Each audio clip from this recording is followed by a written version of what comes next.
Hello everyone. So in today's video, we are talking about the only makeup products that you really need.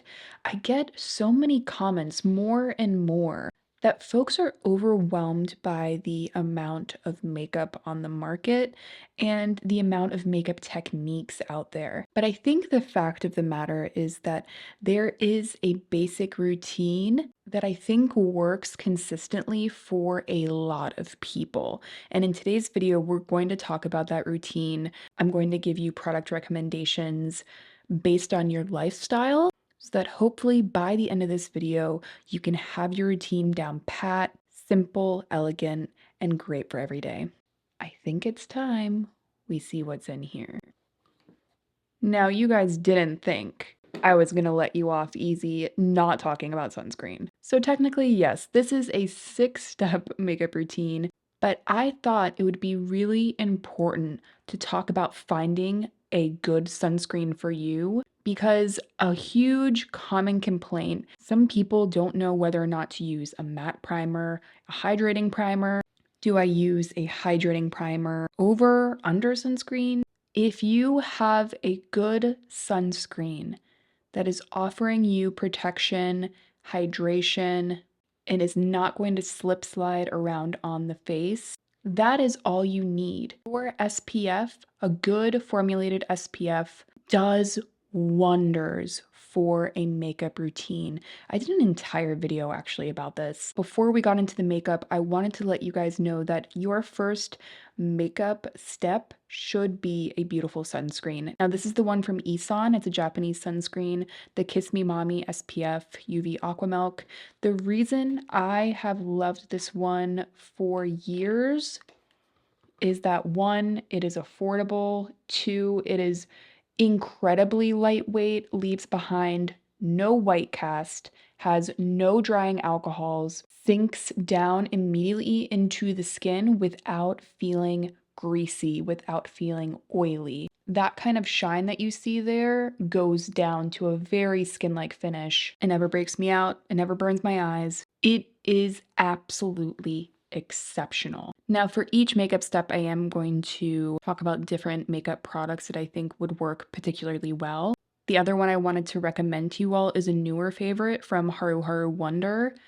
Their SPF is an incredibly beautiful blurring satin finish. So if you have more oily skin, I would definitely recommend checking it out. I think it will give you the blur that a lot of folks are looking for to prep their skin for makeup, all while having the beautiful SPF 50 that we want to get every day. Well, at least SPF 30. But enough about sunscreen. Let's get into the makeup.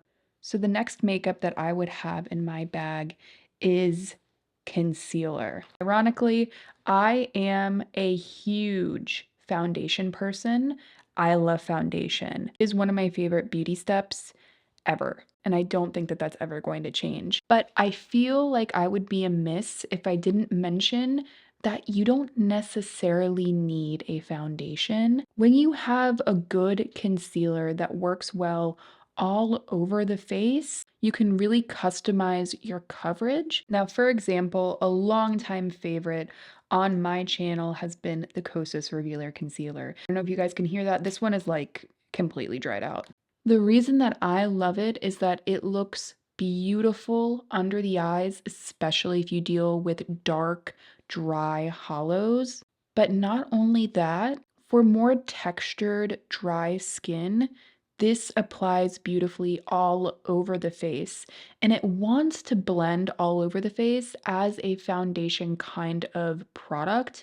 There are some concealers that require a lot more blending. They're thicker, they're more tacky, and almost more putty-like.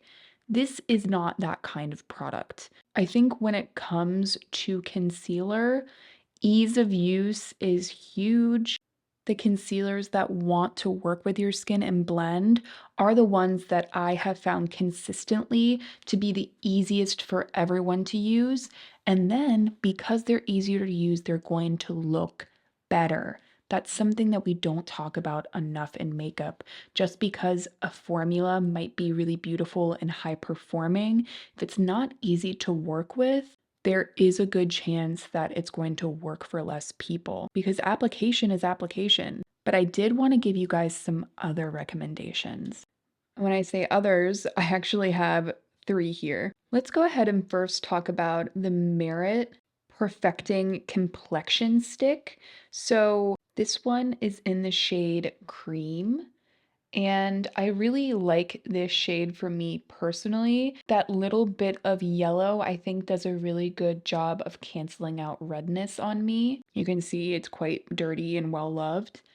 This kind of complexion concealer stick can be so easily blended on the skin to work as a concealer and to work as a foundation. You can really use it interchangeably all over the face very quickly, especially if you like a very blendable formula that sits very thinly on the skin. I think that this is a great option. If you're someone that just wants to throw a product in your makeup bag, be able to kind of scribble it on, this is absolutely one I would recommend. Another option for someone that wants something a little bit more heavy duty.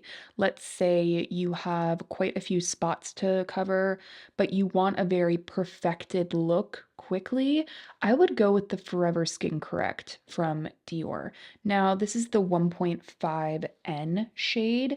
The reason I wanted to go ahead and recommend this one is that I have used it all over my face, kind of just swiped willy-nilly, and it offers beautiful, silky coverage so fast. And I find that it wears very long. I'm someone that believes that you don't have to necessarily have a really awkward matte dry formula in order to get something long wearing. I think that this one has a really silky, blurring, more satin finish that is also going to last. I've found that I've had some incredible makeup days when I'm using this as a foundation and concealer. And lastly, a shout out to the Armani Luminous Silk Concealer. This is in the shade number 2. I've used quite a few shades. I love this one for under the eyes and on the face because again, with this kind of technique, you don't want to use a very brightening concealer that you would typically use under the eyes. It's not necessary and could make your skin look a little bit dull. I really enjoy the kind of polished, silky nature of the concealer and of the finish on the skin. It's more of a light to medium coverage, so definitely less coverage than the other products that we've talked about. But if you don't have a lot to cover and you're more concerned with texture, which honestly, I think that texture is very, very important when it comes to makeup. You just want to kind of softly blur and have like a very light kind of filtered effect. This is a very, very beautiful option. Next up in our routine, we have a blush, but not just any blush. We're talking about a workhorse blush, and it doesn't even necessarily need to be a blush, but we're talking about a workhorse product that is going to be able to take care of a lot of different steps in one product. The Say Dew Blush in Spicy is a great option and a great example of a product that can be used to kind of blush and bronze in one step. These kinds of shades, these terracotta shades, work really well at adding color to your skin while also offering a kind of shape. So you don't need to have to go into a blush and a bronzer. It's all in one. You can see here that it has this really pretty kind of dewy finish to it that I personally really, really love, especially if you have more dry skin, any kind of textural issues. In the winter, if you lean very dry, this blush is going to feel really nice on the skin. It's going to offer a little bit of luminosity. And because of the formula, you can use it very easily all over the face and on the lips, which I have used it on the lips and the cheeks, even on the eyes. This kind of shade, I think, is incredibly versatile. Now, this specific shade isn't going to work as such for everyone. So you really have to kind of find and dial in your particular shade that you really enjoy using on the lips and the cheeks. Another good example, this doesn't necessarily work to kind of add shape the way a bronzer would, but the Merit Rouge Flush Balm is a beautiful, beautiful blush to use both on the cheeks and on the lips. It is still one of my favorite blushes of all time. I love the sheerness of it. You can see there from the color, it doesn't look necessarily red on the cheeks. It just looks like a little bit of that pinched color. Because the texture is so easy to work with, it actually looks good on the lips and on the cheeks. That would be my second option. And then my third option would be if you want something a little bit more long wearing. These Fui pudding pots, I think, went viral for good reason. Because of this kind of whipped pudding texture, they have a really nice matte blurring finish. So they're gonna last really well on the cheeks. Can you even see that like immediate blur that it gives my skin when it goes on? And it's going to be incredibly silky, but not drying. It's going to last, and it's going to give you a beautiful blotted lip when it goes onto the lips. A lot of products say that they are good for the lips and cheeks, and not all are. All three mentioned actually are. As far as kind of a multi-use formula, those three are ones I would recommend. I'm gonna be honest here, guys. This is, again, a very stripped down makeup routine. I typically really try to use a bronzer because I just love bronzer, but let's venture forth. What is next in this little makeup bag? Before we get into the eyes, let's talk about the brows. This brow product, whichever one you choose. For me personally, because I do already have strong brows, I like to prioritize getting my brows in a shape that makes them look more defined rather than focusing on color. But that doesn't mean that you can't get both. That's why there are so many tinted brow gels out there. But for me personally, I'll go in with the Roman Han All Brow Fixer. I love this one. I love the very small applicator. It is affordable. It keeps my brows lifted. I like that I can get very precise with it. And I think that that is underrated, especially if you do have more brow hairs the way that I do, and you don't pluck a lot of the stray ones. I kind of like a little bit of a stray brow hair. I know that might sound crazy to people, but I like to use a brow product like this to kind of finesse the brows, and it does a really good job. But I know some people prefer a tinted, so let's talk about tinted products. If there's one brand that I trust with a tinted brow product, it is Benefit. Now, this is their Precisely My Brow Wax. So what's nice about a product like this is that a wax is going to give you a little bit more of a matte finish. And I think a more matte finish in the brows actually looks a lot more natural. This is really going to add a lot of thickness. It's going to add richness of color. And again, I think going with a tinted brow pomade or tinted brow wax is a better way to go rather than a gel formula, because gels, again, can't necessarily add a lot of body to the brows. And if that's what you're going for, then I think it's way better to go with a pomade or a wax, as I mentioned. One more recommendation for a clear brow gel, the Sculpting Brow Gel from Make Beauty.